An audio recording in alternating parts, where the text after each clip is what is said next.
مظہر صاحب آپ سے شروع کرتے ہیں. سر بتائیے گا پارلیمان کے اندر بھی مشکل اور پھر یہ جو اختلاف رائے پایا جا رہا ہے، دوسری طرف پارلیمان سے باہر اگر دیکھیں تو وہاں پر بھی ایک کڑی صورتحال، اور ظاہری بات ہے اس کی مختلف وجوہات ہیں، چاہے آپ اس کو ایکسٹرنل فیکٹرز کے لیں پی ٹی آئی کے اندر سے، بٹ ریئلسٹکلی اس بحران سے نکلنے کے لیے سیاسی طور پر پاکستان تحریک انصاف کو کیا کیا چیزیں خاطر میں رکھنی چاہیے اور کیا کرنا چاہیے؟ دیکھیے، ایک تو ظاہر ہے جو تحریک انصاف اس کو چیلنج کرنا چاہ رہی ہے وہ ان کا رائٹ ہے، اسے چیلنج کریں کورٹ میں، لیکن ان کو یہ سمجھنے کی ضرورت ہے کہ اس کو کہیں نہ کہیں انہیں فل کرنے کی ضرورت ہے. اگر عمر ایوب صاحب ڈسکوالیفائی کر دیے گئے ہیں، اگر عمر ایوب صاحب واپس اپنی پوزیشن پر واپس آ جاتے ہیں تو وہ واپس آ جائیں گے، لیکن اس وقت تک کیا وہ بغیر leader of the opposition house چلتا رہے، اور جو دیگر جماعتیں ہیں جو جیسے جے یو آئی ہے یا دیگر جماعتیں ہیں، اگر انہوں نے مل کے کوئی، میرا خیال ہے تحریک انصاف کو کسی نہ کسی کو نامنیٹ کرنا چاہیے جب تک ان کا جو کیس ہے باقی لوگوں کا جو ان کے لیڈر آف دی اپوزیشن خاص طور پہ ہیں، ان کا کیس کورٹ سے ڈیسائیڈ نہیں ہو جاتا. اس کی وجہ یہ ہے کہ انہیں یہ سمجھنا چاہیے کہ اگر کوئی مینوورنگ ہوتی ہے اور اس طریقے سے کسی اور پارٹی کے کسی اور رہنما کو لیڈر آف دی اپوزیشن کے طور پہ لے آیا جاتا ہے، اور پھر اس میں یاد رکھیں کہ جو بعض پوزیشنز ایسی ہوتی ہیں جس میں opposition, leader of the opposition اور پرائم منسٹر جو ہے اس پہ فیصلے کرتے ہیں، جیسے چیف الیکشن کمشنر کا معاملہ ہے، اسی طریقے سے پبلک اکاؤنٹس کمیٹی کے چیئرمین کا معاملہ ہے. یہ وہ معاملات ہیں، اس طرح کی بعض پوزیشنز ایسی ہوتی ہیں جو 18ویں ترمیم کے بعد اپوزیشن اور گورنمنٹ مل کر کرتی ہیں. اس میں تو اس چیز سے الرٹ رہنا چاہیے، کیونکہ اب ظاہر ہے چیف الیکشن کمشنر جو ہے ان کا ٹینیور ختم ہو چکا ہے، اور اب وہ ایک طریقے سے جب تک کوئی نیا چیئرمین الیکشن کمیشن نہیں آتا وہ کنٹینیو کر رہے ہیں. تو ان چیزوں کو بھی میرا خیال ہے تحریک انصاف کو سمجھنے کی ضرورت ہے. باقی گورنمنٹ کی کیا انٹینشن ہے، جس طرح اعظم نذیر تارڑ کا جی یہ تو کورٹ نے یا الیکشن کمیشن نے ڈسکوالیفائی کیا ہے، کورٹ نے فیصلے دیے ہیں، اس کو تحریک انصاف چیلنج کر رہی ہے. اور ظاہر ہے جس طرح تحریک انصاف کے ساتھ ایک طریقے سے وہ سمجھتے ہیں ان کے ساتھ پولیٹیکل وکٹمائزیشن ہو رہی ہے، انہیں ہر لیول پہ ٹارگٹ کیا جا رہا ہے، تو اس کی لڑائی وہ بالکل لڑتے رہیں، لیکن یہ پوزیشنز ان کو کبھی بھی جو ہے خالی نہیں چھوڑنی چاہیے. بعد میں اگر عمر ایوب صاحب یا دیگر جیسے پنجاب کے لیڈر آف دی اپوزیشن ہیں یہ واپس آ جاتے ہیں، آپ واپس ان کو نامزد کروا سکتے ہیں، لیکن ابھی ان پوزیشنز کو تحریک انصاف کو کسی اور کے ذریعے جو ہے کسی اور کو نامنیٹ کرنا چاہیے. اس کے ذریعے اپنی پارٹی کے لوگ، بہت سے پارٹی کے لوگ ہیں، اسی طرح پنجاب اسمبلی میں، اسی طرح سینٹ کے اندر، انہیں یہ جگہیں میرے نقطۂ نظر سے ان کو خالی نہیں چھوڑنی چاہیے. سر ایک اور چیز کے اوپر غور ہو رہا ہے، کہہ رہے ہیں کہ شاید یہ جو ضمنی الیکشنز ہوں اب سیٹس فل کرنے کے لیے، ان کو یا تو پی ٹی آئی بوائیکاٹ کر سکتی ہے یا پھر اس میں حصہ لیں. آپ کے خیال میں بہتر آپشن کیا ہے؟ دیکھیے، ابھی جو خبر پڑھ رہا تھا اس میں یہ کہ عماد اظہر صاحب نے تو ضمنی الیکشن کے کاغذات نامزدگی داخل کرائے ہیں. یہ جو میرا خیال ہے بوائیکاٹ کا فیصلہ بہت سوچ سمجھ کے کرنا چاہیے ان کو. انہیں ضرور اس چیز کو، اگر وہ سمجھتے ہیں کہ دیکھیں دو طرح کا بوائیکاٹ ہوتا ہے.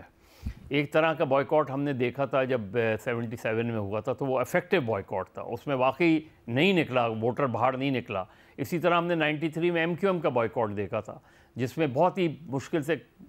چند % ہی ووٹ پڑے تھے. تو اگر تحریک انصاف صرف یہ کہ میں الیکشن نہیں لڑ رہا اور گھر بیٹھ جائے تو ایسے بوائیکاٹ کا کوئی فائدہ نہیں. یا تو وہ بوائیکاٹ کو پھر افیکٹو بنائیں کہ لوگ نکلیں ہی نہیں ووٹ ڈالنے کے لیے، یا بہت ہی کم % پہ ووٹ ہو، یا یہ کہ انہیں کانٹیسٹ کرنا چاہیے اگینسٹ آل آڈز، اور بتانا چاہیے جس طریقے سے آخر 8 فروری کا الیکشن جو تھا،